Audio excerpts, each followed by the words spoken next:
Hi, I'm Norm Abram. Welcome to the new Yankee Workshop, where today we're going to build this craftsman or mission-style sofa. It's made out of red oak, and its inspiration came from a Gustav Stickley original that we found in a private collection. That's coming up next, right here on the new Yankee Workshop. The new Yankee Workshop features the craftsmanship of Norm Abram. Before we started working on our sofa, we found a private collection of Stickley originals. They're right behind the door on the left. Come on.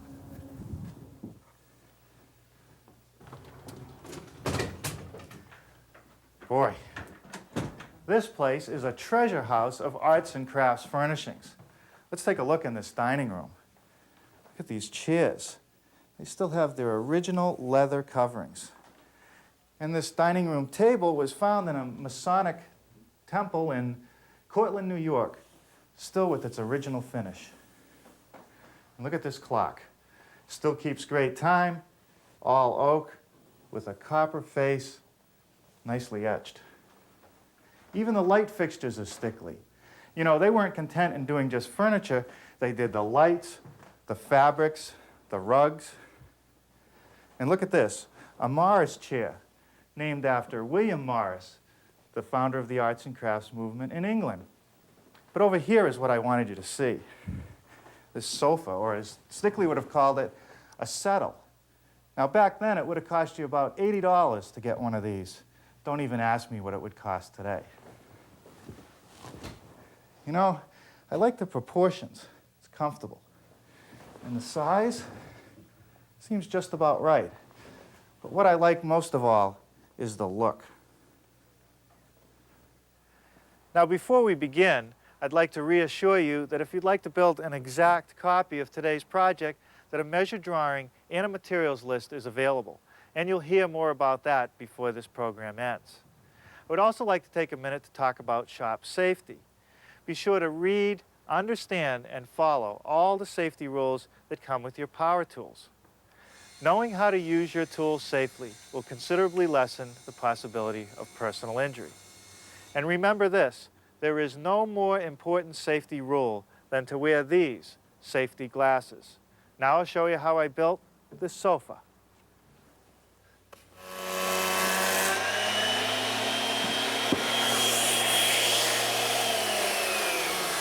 Well, wherever he is, I hope that Gustav Stickley will look down kindly upon our attempt to echo his great designs of craftsman or mission-style furniture.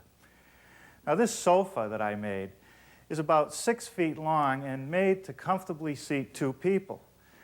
And what you have to do is imagine that here we're going to place a cushion about 8 or 9 inches thick along the bottom. That'll bring it up above the floor the correct height.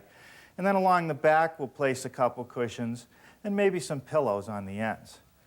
Now, even though the cushions will hide all this nice oak, you'll still be able to see it from the back and the ends. Now, when I went to buy the material for this, I ran into a problem. I wanted 4x4s for the corner post, solid oak. And I couldn't find any unless I was willing to wait a long time to get them or pay a premium price. But I was able to find some 8/4 by 4 oak. It's 3.5 inches wide and 1 3/4 inches thick. So what happens is if I glue 2 of them together, I end up with a piece of 4x4. Now, even though this material that I bought was a real good quality, when I glued it together, I still ended up with a slight variation between the 2 pieces. So what I have to do is even it up, and I'm using my thickness planer. The idea is to take about a 32nd of an inch off one of the face sides and one of the edges on all 4 blanks before I make any adjustments to the machine.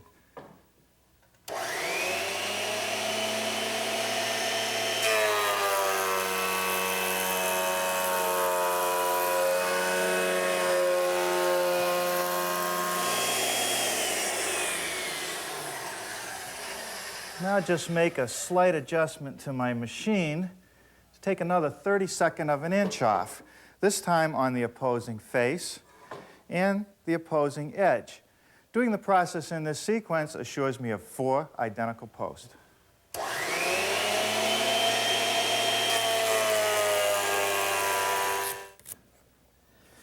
Well, I've just finished laying out my post for several mortises that are necessary to join all the rails together. Now, the first one that I want to work on is a through mortise for the side rails. And what that allows me to do is expose the ends of my tenons, both at the top and bottom of the back post and at the top and bottom of the front post. Now, to make that mortise, I'm going to use my drill press, which I've set up with a mortising attachment. And it has several parts. One is this fence against which I hold the stock. Then there's a hold-down piece right here, which allows me to pull the chisel out of the work and not lift the piece of wood off the table. Then there's the chisel itself, which is a hollow square chisel that slips into a chisel holder, which is attached to the spindle of the drill press. Now, inside the chuck of the drill press is a bit, a special bit for this attachment, which passes through the chisel, and it sticks below the chisel edge just slightly. And that's so that the drill will do most of the work, drilling out the wood first, and the chisel just squares it up. Now, because my mortise is 3/4 of an inch wide, I'm going to be doing this in 2 steps. One from this side with my 1/2 inch chisel, then I'll turn the work around to finish up the width. Also, I don't want to go all the way through the piece in one step. I'll do half of it from this side, and then I'll flip it over to do the remaining. Well, let's get going.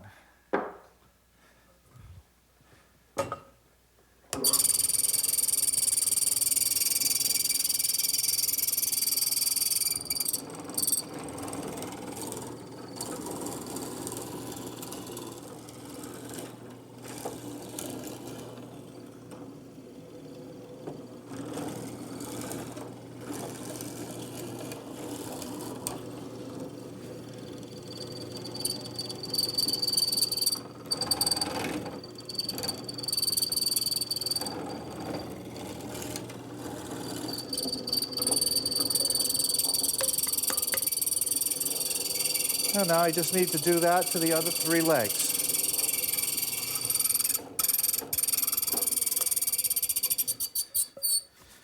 Well, now I've just completed cutting one of several mortises that I need in the sides of the post.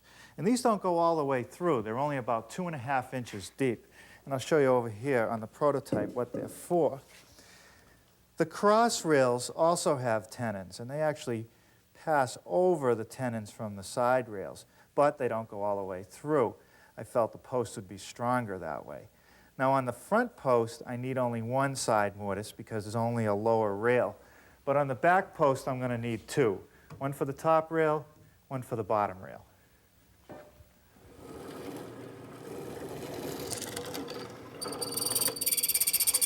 So I've been working on the final step of the mortising on the post. Let's look at the prototype, and I'll show you what I'm trying to do.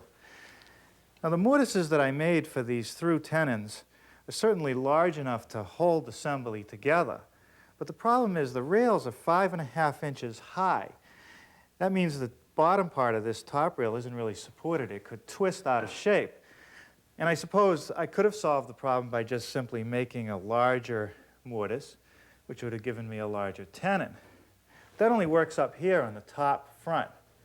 Every place else where there are cross rails coming in, if I had made a large mortise, the side tenon could have only been 1.5 inches long.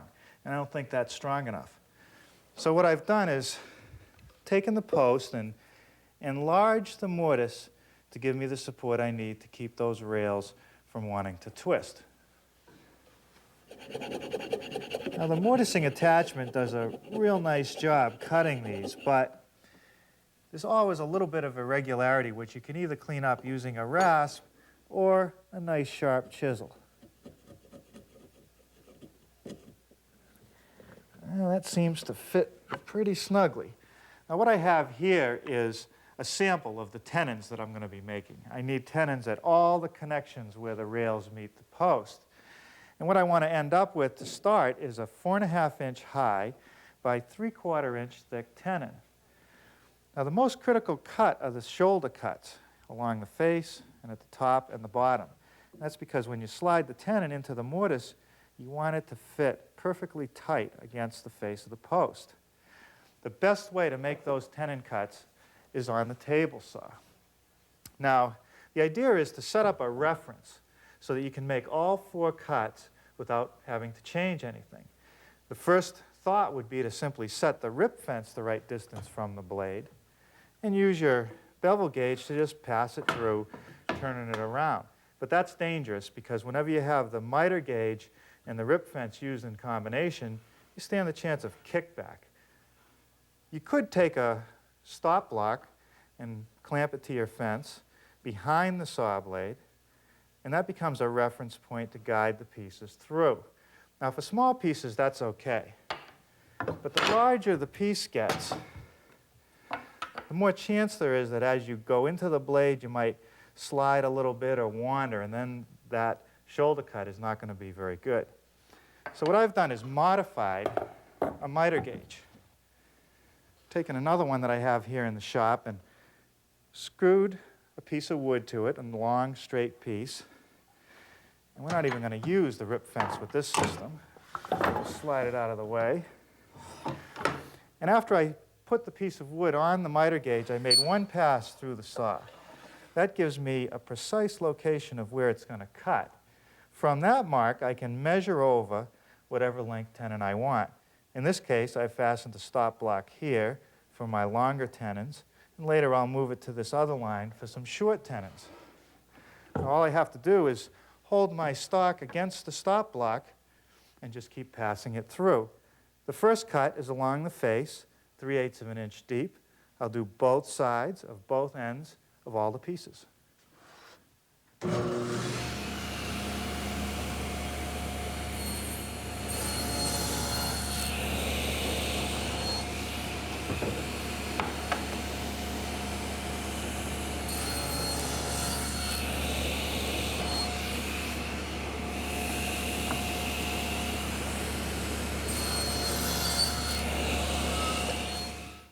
Okay, now that's a 1/2 inch. I've raised the blade to a 1/2 inch above the table, and now I'm ready to make the shoulder cuts along the edges.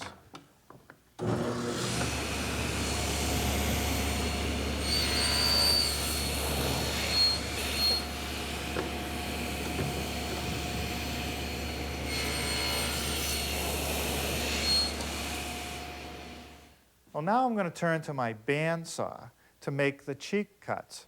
And those are the cuts that remove the material around the sides of the tenon. Now on the bandsaw, if you try to hold a board that's only 1.5 inches wide, perfectly perpendicular to the table surface, it's not easy. It wants to rock. And even if I was to use the standard rip fence that comes with the saw, that's only 2 inches high. So I've made a device, a jig, to fit on it. 2 pieces of plywood screwed together at a perfect 90-degree angle, and that'll hold my piece correctly in line with the blade.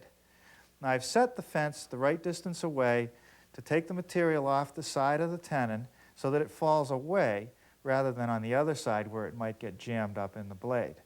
It's a 1-inch bandsaw blade because we're making such a big cut, and I've installed a stop block over here which will stop me from going too far and ruining those nice shoulder cuts.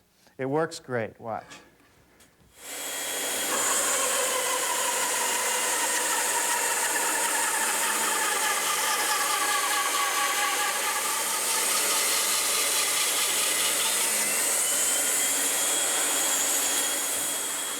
Now I removed my jig because for this cut I can use the standard rip fence because the material is on the flat.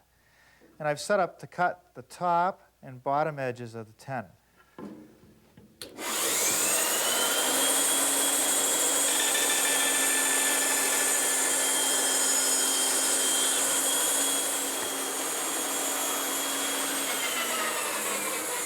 Well, now I've set the bandsaw up to make a cut so that I end up with a tenon that's exactly 2.5 inches wide.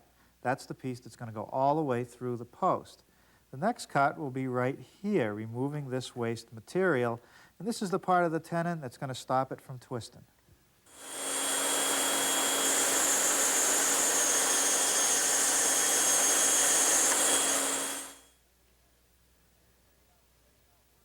Well, I've just laid out for some mortises that I'm going to cut to hold the slats in place. Now the slats are set up in such a way that the space between is equal to the width of the slat itself, or approximately equal. And that's purely for aesthetic reasons. There's a whole series of slats on the side and down the back. Now the first thing I'm going to do is cut the mortises for all those slats. I'm going to use the drill press again, which is still set up with the mortising attachment. And I've set it up to cut a mortise about 1 inch deep, centered on the piece, a 1/2 inch wide, and about 2 inches long. And there's quite a few, so it's going to take a while.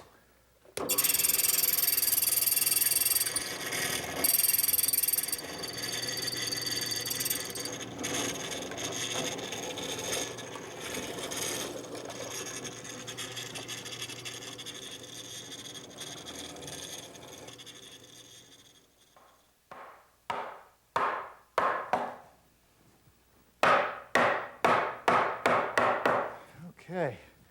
Well, after staying in the shop late last night, I finally finished making all the mortises for the slats. And this morning I started dry fitting the piece together. Now you might wonder why I go through all this trouble. Well, really what I want to do is make sure that all the mortises and tenons for the rails and the posts are correctly made and, fine-tune them. But more importantly, I want to check the distance between the top and bottom rail. And I've made a little stick which fits in this side, and I just measured it roughly. This is the side that has the greatest distance between the top and bottom rail. And I'm going to use this gauge stick to check the other areas. Now, on this end, it seems okay. But over here, it's not going to fit. And what I want to do here is make all the slats uniform, the same size. I want to mass produce them. So I'm going to trim a little bit off of these top rails to make them consistent. And to do that, I think I'll just use my joiner.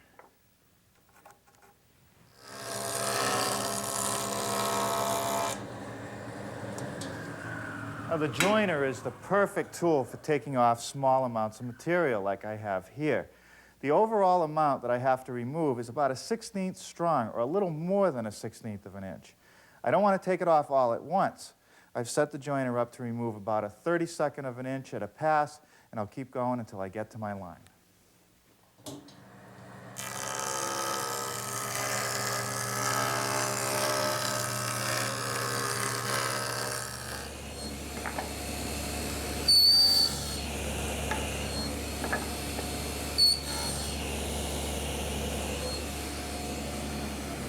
Well, now what I'm doing is making the shoulder cuts on the slats. There's actually 20 of them in all. And to do that, I've turned back to my jig, which is set up on my miter gauge, and all I've really done is moved my stop block over so that I get this shorter tenon. And to check the whole layout, I just use my gauge stick. And as you can see, when I place it in line with the shoulder cuts, they're even on both ends. So I'm all set.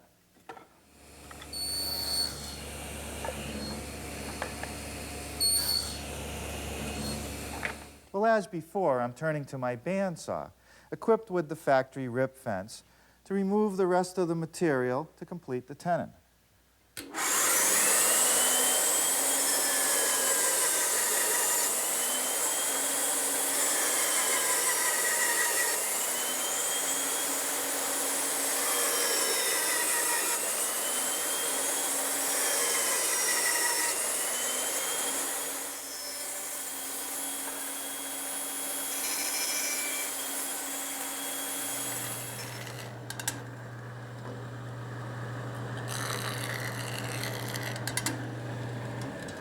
Well, what I've done now is tilted the fence on my joiner to 45 degrees.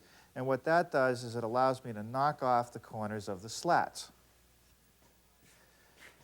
You can't go by one of these pieces without wanting to touch it.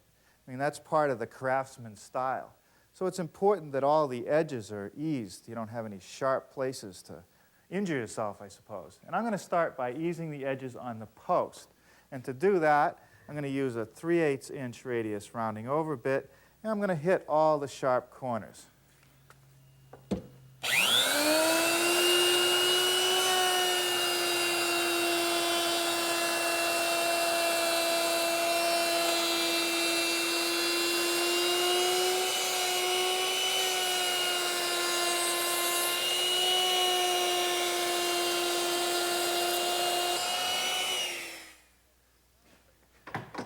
Well, now I'm ready to ease the edges on the 2x6s, and these clamps come in real handy. They not only secure to the workbench, but they also hold the piece securely in place while I route it. I've also switched to a 1/4-inch round-over bit, and it's not set to full depth. I'm just taking a little bit of these corners off.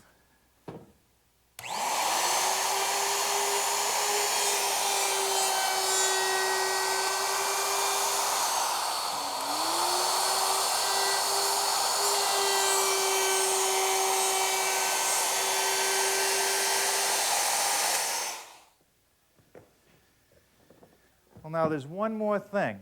I mustn't forget to round over the ends of the tenons where they stick through these posts, because if I don't do it now, I'll never be able to do it later. And I'll just use my router.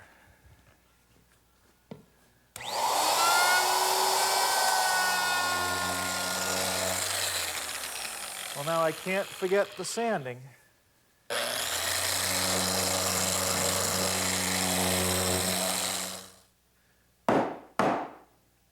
Okay, now I'm ready for some assembly. And the first thing is to install the slats in the rails. And they're just dry, no glue on those tenons. But where the rails fit into the post, I have used glue. And also I numbered all the joints so that when I put it together, it's exactly as it was when it was dry fit.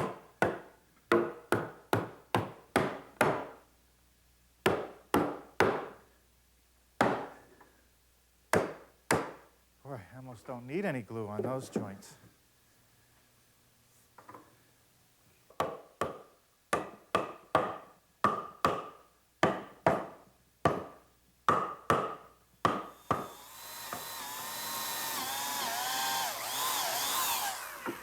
Now I have let all the slats float, except for a couple, the middle two along this back. And that's because as you sit on the couch, weight will be transferred to the bottom rail, and I don't want it to separate, so I'll just pin it with a couple dowels.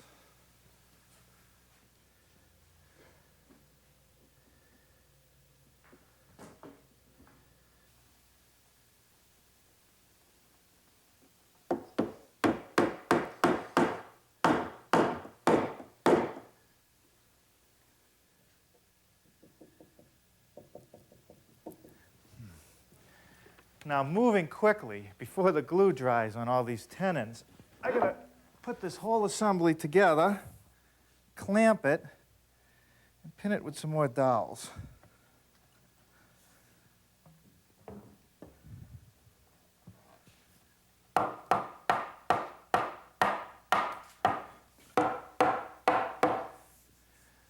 Now for the tricky part, getting the other side on. Oh well, I did it before.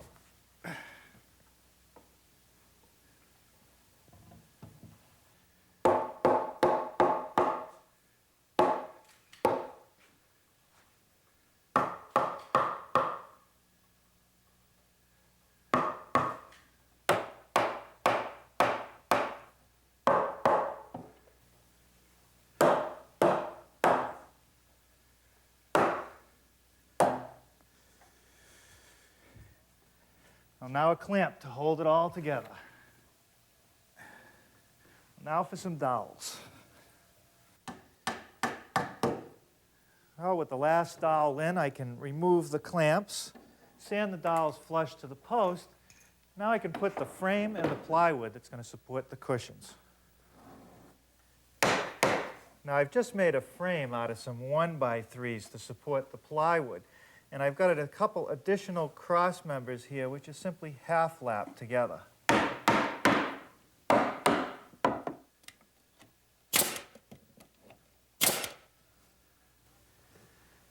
I use this little guide stick to accurately position the frame while I nail it.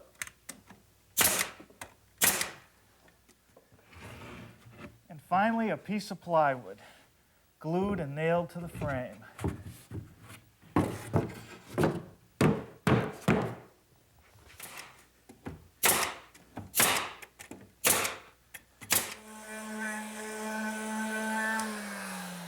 Well, a little more fine sanding and this piece will be ready for some finish. I suspect that Stickley probably would have finished it kind of dark. But you know, this oak is so handsome I might think about using a clear finish.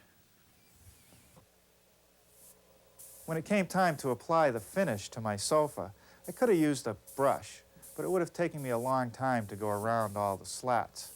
So I chose to use my home sprayer. The product is a water-soluble polyurethane. It's very hard, and because it dries quickly, I can put on 4 or 5 coats in about an hour and a half. It's non-toxic, but I do wear a mask to protect me from the mist that might be in the air. And best of all, I can clean the whole sprayer up in just a few minutes with soap and water. Oh boy, I can hardly wait for the cushions to show up for this sofa so I can move it in my office and enjoy it. If you like this style of furniture, you can build one too, especially with the help of this videotape and the measured drawing. Hope you have good luck. Norm Abram is the author of the book, The New Yankee Workshop, which is available in bookstores and libraries nationwide.